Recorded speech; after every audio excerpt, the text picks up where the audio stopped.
Halo teman-teman channel MS Berbagi Bersama semua. Apakah kalian pernah merasa bahwa rezeki seolah-olah tertahan meskipun sudah bekerja keras siang dan malam? Kadang kita merasa lelah secara fisik dan mental, bertanya-tanya kapan pintu kemudahan itu akan terbuka lebar bagi kita. Tenang saja, karena dalam video kali ini kita akan membahas secara mendalam tentang sebuah amalan dan doa yang sangat luar biasa untuk membuka pintu rezeki dari arah yang tidak disangka-sangka. Ini bukan sekadar kata-kata, melainkan sebuah perjalanan spiritual untuk mendekatkan diri kepada Sang Maha Pemberi Rezeki. Mari kita simak bersama dengan hati yang tenang dan pikiran yang terbuka agar setiap kata meresap ke dalam jiwa. Pertama-tama, kita perlu memahami apa itu rezeki yang sebenarnya dalam pandangan yang lebih luas. Banyak dari kita seringkali salah kaprah dengan menganggap rezeki hanya berupa uang tunai atau harta benda yang melimpah di dalam rekening. Padahal, kesehatan yang baik, keluarga yang harmonis, teman-teman yang mendukung, bahkan ketenangan hati saat menghadapi masalah adalah bentuk rezeki yang sangat berharga dan sering kita lupakan. Ketika kita memahami luasnya makna rezeki ini, kita akan lebih mudah merasa cukup dan bersyukur. Perasaan syukur inilah yang sebenarnya menjadi magnet paling kuat untuk menarik lebih banyak keberkahan masuk ke dalam hidup kita setiap harinya tanpa henti. Sebelum kita masuk ke inti doa, ada satu syarat utama yang harus kita penuhi, yaitu kondisi hati kita. Hati yang penuh dengan dengki, sombong, atau rasa tidak percaya kepada Tuhan akan menghalangi datangnya keberkahan. Bayangkan, hati kita seperti sebuah wadah. Jika wadah itu kotor, maka air jernih yang dituangkan ke dalamnya pun akan ikut menjadi kotor. Oleh karena itu, mulailah dengan membersihkan hati melalui pertaubatan dan memaafkan orang lain. Mintalah kelapangan dada agar rezeki yang datang nanti tidak hanya banyak secara jumlah, tetapi juga berkah dan membawa ketenangan bagi diri kita sendiri maupun orang-orang di sekitar kita. Kini, mari kita bahas tentang doa pembuka pintu rezeki yang sangat masyhur. Salah satunya adalah doa yang diajarkan untuk memohon kecukupan dari hal-hal yang halal, sehingga kita tidak perlu meminta kepada selainnya. Bunyinya mengandung makna pengakuan akan kelemahan kita dan kepercayaan penuh pada kuasanya. Mengucapkan doa ini bukan hanya sekedar menggerakkan lidah, melainkan sebuah pernyataan komitmen bahwa kita hanya bergantung pada satu sumber. Bacalah dengan penuh keyakinan bahwa setiap huruf yang terucap sedang mengetuk pintu-pintu langit. Jangan terburu-buru, nikmatilah setiap suku katanya, dan biarkan makna doa tersebut mengakar kuat di dalam keyakinan Anda. Memahami arti dari doa yang kita baca adalah kunci agar doa tersebut lebih bertenaga. Ketika kita mengucap, "Cukupkanlah aku dengan rezekimu yang halal," kita sebenarnya sedang memohon perlindungan agar tidak terjerumus ke dalam cara-cara yang salah dalam mencari nafkah. Rezeki yang sedikit namun halal jauh lebih baik dan membawa ketenangan daripada rezeki yang banyak namun didapat dengan cara yang tidak diridhoi. Dengan pemahaman ini, fokus kita akan berubah dari sekadar mengejar angka menjadi mengejar keberkahan. Kita menjadi lebih selektif dan hati-hati, yang secara otomatis akan membangun karakter yang lebih kuat dan integritas yang lebih tinggi dalam bekerja. Kapan waktu terbaik untuk mengamalkan doa ini?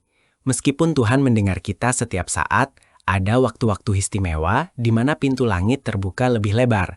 Salah satunya adalah di sepertiga malam terakhir, saat suasana hening dan hanya ada Anda dengan Sang Pencipta. Selain itu, waktu setelah sholat duha juga dikenal sebagai waktu yang sangat baik untuk memohon kelapangan rezeki. Bayangkan, Anda sedang berbicara langsung dengan Zat yang memegang kunci seluruh alam semesta. Konsistensi dalam mengamalkannya pada waktu-waktu ini akan menciptakan sebuah ritme spiritual yang positif dalam kehidupan harian Anda, membuat Anda merasa lebih terhubung dan terjaga. Tahukah Anda bahwa istighfar atau memohon ampunan adalah salah satu kunci utama pembuka rezeki yang sering dilupakan? Dalam banyak ajaran, disebutkan bahwa dosa-dosa kitalah yang seringkali menjadi penghalang turunnya rahmat. Dengan memperbanyak istighfar, kita sebenarnya sedang membersihkan jalan yang tersumbat tersebut. Istighfar bukan berarti kita adalah orang yang paling berdosa, melainkan bentuk kerendahan hati kita sebagai manusia yang tak luput dari salah. Cobalah untuk merutinkan bacaan istighfar minimal 100 kali sehari. Anda akan terkejut melihat bagaimana hal-hal yang tadinya terasa sulit dan buntu, perlahan-lahan mulai menunjukkan jalan keluarnya dengan cara yang sangat halus. Selain doa dan istighfar, bersholawat kepada Nabi juga memiliki peran yang sangat besar dalam melapangkan rezeki. Sholawat adalah bentuk pujian dan rasa cinta yang akan kembali kepada pembacanya dalam bentuk rahmat dan keberkahan yang berlipat ganda. Banyak kisah inspiratif tentang orang-orang yang hidupnya berubah total menjadi lebih makmur dan tenang setelah merutinkan sholawat dalam setiap aktivitas mereka. Jadikan sholawat sebagai nafas dalam pekerjaan Anda. Saat Anda sedang menyetir, memasak, atau berjalan, biarkan lisan Anda basah dengan kalimat-kalimat mulia ini.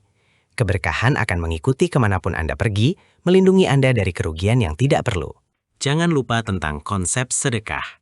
Ini mungkin terdengar kontradiktif bagi logika manusia. Bagaimana mungkin memberi akan membuat kita bertambah kaya? Namun, inilah rahasia alam semesta. Sedekah tidak akan mengurangi harta, melainkan justru membersihkan dan menumbuhkannya. Anggaplah sedekah sebagai investasi yang paling aman dan paling menguntungkan. Berikanlah meskipun dalam jumlah yang kecil, namun lakukanlah dengan konsisten dan ikhlas, tanpa mengharap imbalan dari manusia. Ketika tangan kita terbuka untuk memberi, pada saat yang sama tangan kita juga berada dalam posisi yang siap untuk menerima karunia yang lebih besar dari arah yang benar-benar tidak terduga sebelumnya. Penting bagi kita untuk menjaga sikap istiqomah atau konsistensi. Banyak orang yang hanya bersemangat berdoa di awal, namun menyerah saat hasilnya tidak langsung terlihat. Padahal, doa adalah sebuah proses penanaman. Kita sedang menanam benih di langit, dan setiap tanaman membutuhkan waktu untuk tumbuh, berdaun, dan akhirnya berbuah. Jangan biarkan keraguan merusak doa-doa yang sudah Anda langitkan. Teruslah mengetuk pintunya dengan penuh harap dan keyakinan. Percayalah bahwa tidak ada doa yang sia-sia. Ia akan kembali kepada Anda pada waktu yang paling tepat dan dalam bentuk yang paling Anda butuhkan, bukan selalu dalam bentuk yang Anda inginkan. Saya ingin berbagi sebuah cerita singkat tentang seseorang yang hampir menyerah karena terlilit hutang dan kesulitan ekonomi. Dia mulai merutinkan amalan doa ini setiap pagi dan petang, dibarengi dengan usaha yang jujur. Dalam beberapa bulan, ia mendapatkan tawaran kerjasama yang sama sekali tidak pernah ia rencanakan sebelumnya. Kisah seperti ini bukanlah kebetulan, melainkan hasil dari perpaduan antara ikhtiar bumi dan doa langit. Keajaiban itu nyata bagi mereka yang percaya dan tidak pernah berhenti berusaha. Semoga kisah-kisah seperti ini memotivasi Anda semua untuk tetap teguh dan optimis menghadapi hari esok yang lebih cerah dan penuh dengan kelimpahan. Terima kasih banyak sudah menyimak video ini sampai selesai. Saya berharap apa yang kita bahas hari ini bisa menjadi wasilah atau jalan bagi terbukanya pintu-pintu rezeki bagi Anda semua yang sedang berjuang. Jangan lupa untuk mempraktekannya mulai hari ini juga, sekecil apapun langkah awalnya. Jika Anda merasa video ini bermanfaat, jangan lupa like dan subscribe untuk update seru lainnya. Bagikan juga video ini kepada keluarga atau teman yang mungkin sedang membutuhkan penguatan spiritual hari ini. Mari kita tebarkan kebaikan dan keberkahan bersama-sama. Sampai jumpa di video selanjutnya, tetap semangat dan teruslah berdoa.